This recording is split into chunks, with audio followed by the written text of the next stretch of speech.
Autism is a spectrum disorder that affects things like socialising, sensory processing. I'm able to camouflage it quite well until something overwhelms me so much that the autism kind of breaks through a shield where it's like no longer hideable. I've just been diagnosed now this year.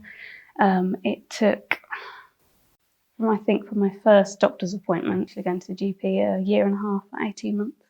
It's a long wait. But they did tell me it could be 3 years. It gave me a little bit of like relief as to why I was feeling so different to everyone else. I'd always read into the common misconceptions that women can't have it, and that you couldn't be a compassionate and empathetic person and have autism. It's been there as an idea for a while, and then I went to a seminar about autism in women and how it can be missed as a diagnosis and how it presents differently and things like that. It sounds silly, but everything just sort of clicked. I just suddenly hearing her describe it, I was just like, yeah, that fits the bill.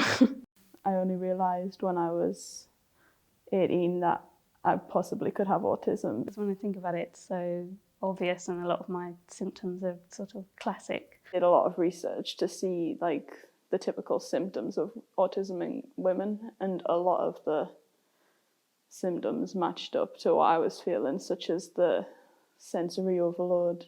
So it's like a lot of alarms going off in your head at once, and everything's just so much louder than it actually is. Those stereotypes that women can't have it, or that certain things that maybe I don't have because they're sort of classically considered as male traits, just sort of meant that I didn't pick up on it as much. Other people is sort of a minefield.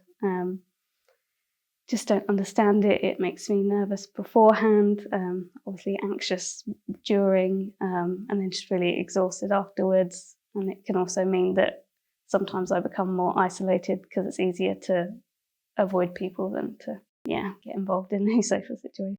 It's very important for people to know that there's not a cure for autism. You just have to learn different coping mechanisms to deal with it.